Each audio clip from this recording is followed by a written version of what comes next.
not super long, but if I don't mention you, I still love you. I love everybody.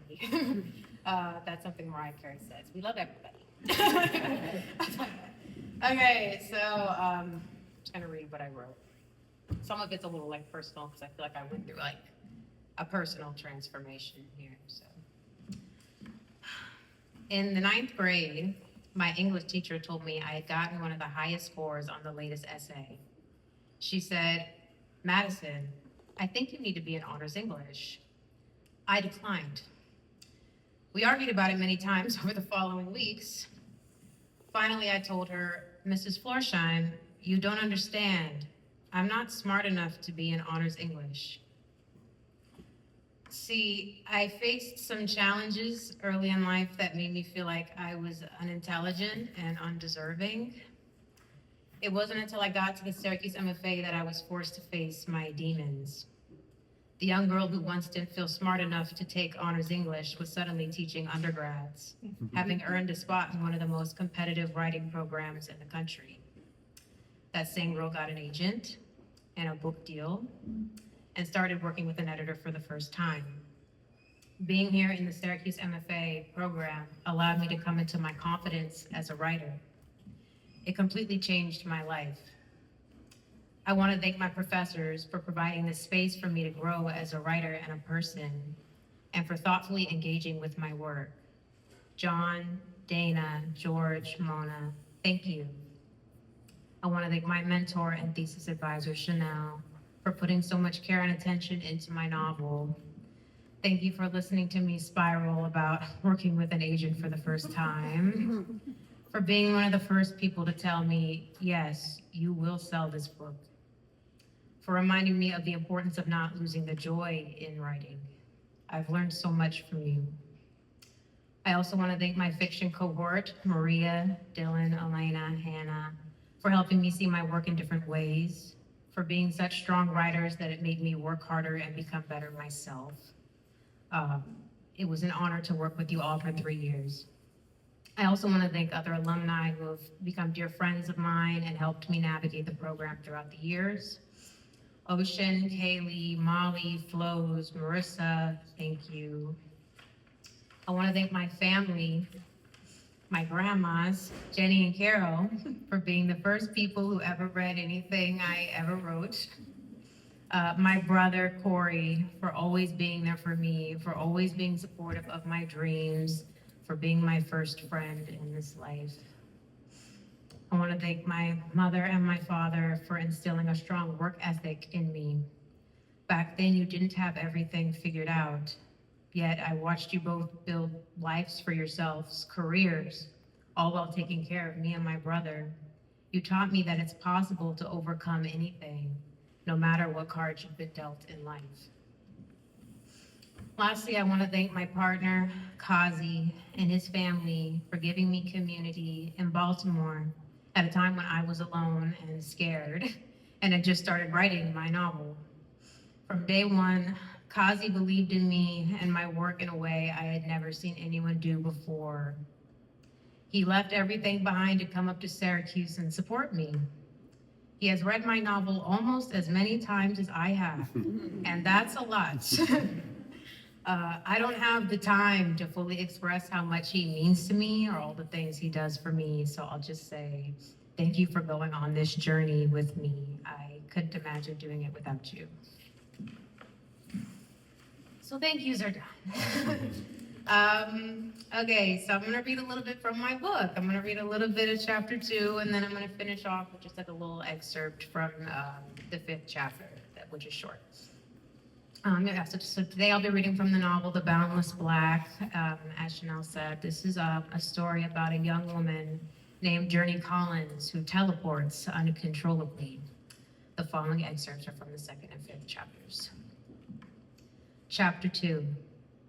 She had been flung across the eastern coastline of the United States more times than she could count, vanishing into the busy streets of Los Angeles, pulled to the edge of Lake Michigan.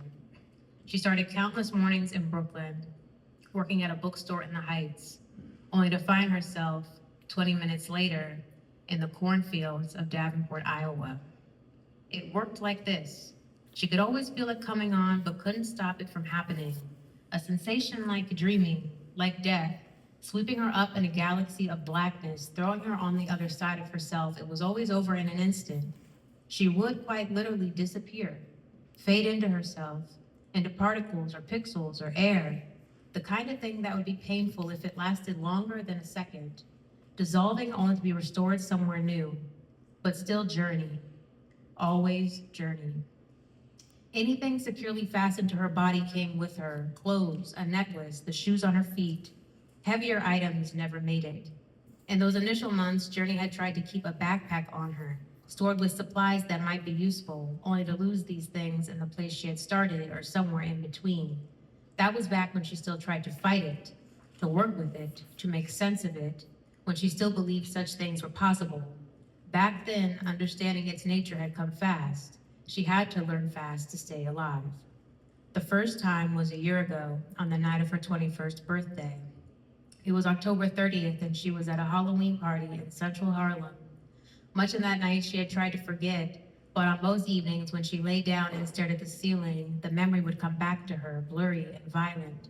She remembered the sternness of her father's expression, the intricate lines folding into that concerned frown on his brown face, how he had tried to sound nonchalant as he threw the request over his shoulder, "Please come home by 1." She remembered the long train ride from Clinton Hill to Harlem, the delayed transfers from one station to the next, and how she had emerged from the underground into a sudden downpour drowning the Manhattan streets. She even remembered each of the ghouls and goblins and slutty vampires who stood tightly together in that small, dilapidated apartment right off Malcolm X Boulevard. It was a college party, and the kids who had chosen not to dress up opted for a different kind of costume, sporting the colors of her school, the purple letters NY and U emblazoned across their chest. Journey had spent most of the night drinking, in a desperate attempt to numb her senses. After 3 years of drifting post-high school, cat-sitting for eccentric Brooklynites, crafting tragic and amateur poetry, attending questionable writing workshops posted on Craigslist, it was her first year of college, her first time navigating the confusing landscape of university life.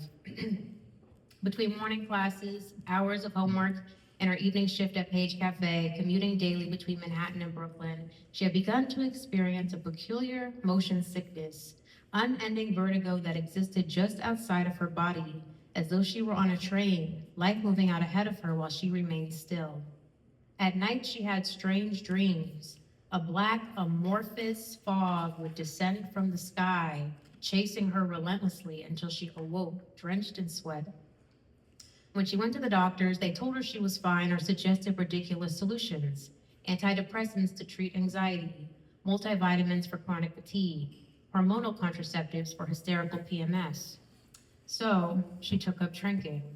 It was better than nothing, dulling her headaches and allowing her to sleep through the night, which was why, after she had finished putting on her Salem witch dress and matching pointy hat, she had been sure to pack a few shots of Jack Daniels into her purse before rushing to the Halloween party on that rainy night. She had met Lonnie Walker there, in a tiny air pocket of the grand dingy kitchen, where he was looking out the window longingly onto the boulevard below. They were caught between a peculiar mix of rowdy frat boys and freshman hipsters, conversations that were sexual and violent and intellectual, yet somehow all intersecting at the precipice of absurdity.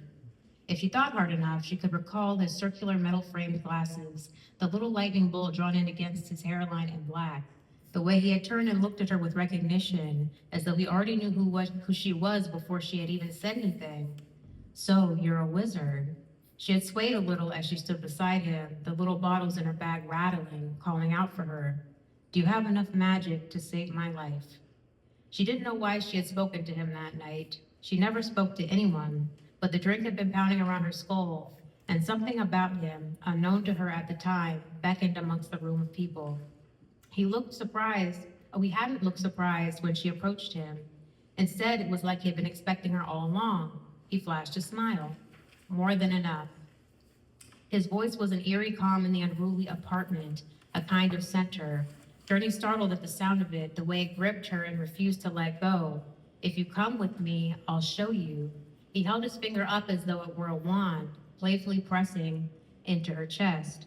The skin where he touched prickled before spreading throughout her body like electric waves. The feeling had been so intense that she had to stifle a gasp. In the dim light, she stared at him. He seemed very boyish and free, but at the same time, like he knew things that she did not. She had told herself at the time that it had just been the alcohol that made her do it. Followed him across the apartment, his warm hand wrapped around her own as he guided her through the crowd of people, their faces a collective blur, grotesque masks made of plastic and flesh, and toward the bedroom at the end of the hall. But in fact, it had more to do with that feeling, the electric pulsing suggestive, a magnet that drew her in. When he closed the door behind them, the students faded into dull background noise, the bass of the music reduced to a muted thumping. Journey looked around the room, taking in the smell of cigarettes, the lights hanging against the walls, drowning the room in hot pink. Lonnie turned away from the door. It was then that the mood changed. Journey leaned into the wall behind her, watching as he walked over to the window, completely silent, ducking low, peering over. This carried on for much longer than Journey would have expected. Is something wrong? She said. At last, Lonnie faced her. Beyond his fake frames were paranoid eyes.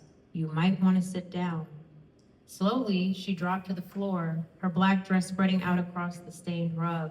She looked at him expectantly. I've seen you around campus a lot, you know, he said, sitting down across from her. I feel a strong connection to you. There's something special about you. Journey frowned, unsettled by this confession. She hadn't even known of his existence before that night. Under his gaze, her head began to throb, pulsating in an unreliable rhythm. She reached for her purse, for the bottles buried deep inside. Can I ask you a question? His eyes roamed her body, analyzing the way it moved, studying her shaky breath. Have you been feeling unusual lately? He leaned in close. Or ill, like maybe the ground's just falling out from under you.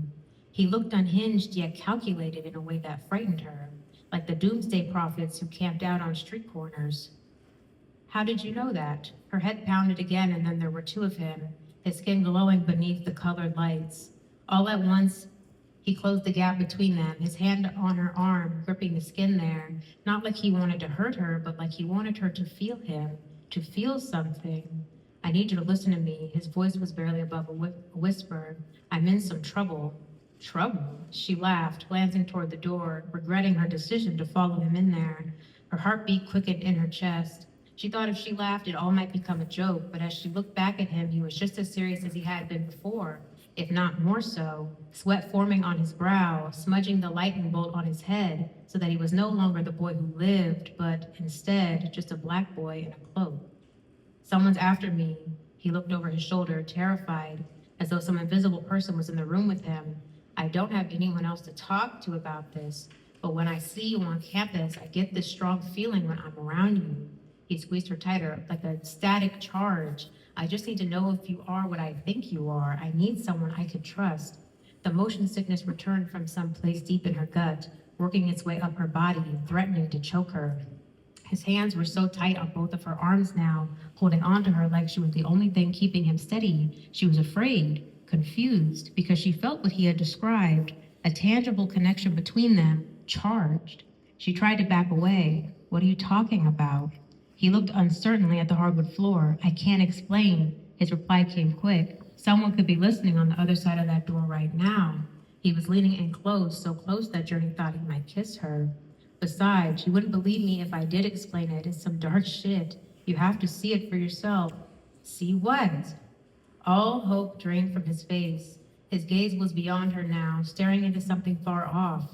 His grip loosened. She took the opportunity to pull away from him. I think I'm gonna go. She rose to her feet, ready to make her way to the door, but he stood up too, and she was quickly reminded how much taller he was than her, how much stronger he was. Wait, please, I need your help. You don't understand. Someone's after me. They aren't going to stop. He was desperate now, grabbing a hold of her again, his hands hot and rough, his eyes pleading. I can't control this thing anymore. I can't. I need you. Please, I need you. He's coming. She didn't know what was wrong with him. Was he having a bad trip? Had he completely lost his mind? Would he hurt her? The nausea was peaking now. She was going to vomit. She couldn't remember the last time she had been so scared. Again, she tried to get away from him, but the more she resisted, the harder he grabbed, pulling on her arm so roughly that her bag fell from her hand, the contents of her purse spilling out, her wallet, her phone, her liquor bottles in miniature, looking small and empty and pathetic, scattered about the floor. That's when it happened. The feeling built up within her, first in her stomach, then her chest, her hands, her legs, her mouth, an electricity that shot out across every nerve ending in her body. She could feel it opening somewhere within, ripping her apart, an inverted folding of her soul, of her being. Her heart pounded in an irregular rhythm as blackness came for her, descending from the ceiling, the walls, slithering across the floor. For a second, weightlessness, and then she was gone. I have one more tiny thing to read. It's short. I'd like to close by telling you about the Black. As I worked on the novel, the teleportation element sort of evolved into something more human and personified. So the following excerpt is a result of that and Journey's point of view. There is a creature who follows me. I think of him as the Black, a kind of hybrid, oblivion, between place and person. He comes for me when I least expect it, bringing me into his great mouth. It is hollow as he moves me through the unpredictable dimensions of his body. Inside, I feel the texture of him, all his celestial parts, the dust and stars that blind and twist and choke me. He's a ceaseless void that connects me to every possibility. He's the space between the beginning and the end. The Black is fear. The Black is death. Countless times I've tried to understand him, wading through various search engines, lurking on science fiction forums, studying Greek mythology. Is he a meditative space, a twilight zone, an embodiment of hell? It seems there's never enough time to find him out. It always happens so fast. I come undone and the blackness comes in and nothing else can touch me. And yet the Black is familiar. He's a place I feel somehow I have been before. Some nights I lay awake waiting for him in his landscape of unknown. There is beauty and horror in things that return, that make promises they can keep. I watch with my back cold against the mattress as he crawls along my ceilings and floors, erasing the world until we're left with only each other. I feel the weight of myself suspended in his limitless universe. In his arms, I am free of the world, free of myself. I am nowhere. I am everywhere. I am boundless.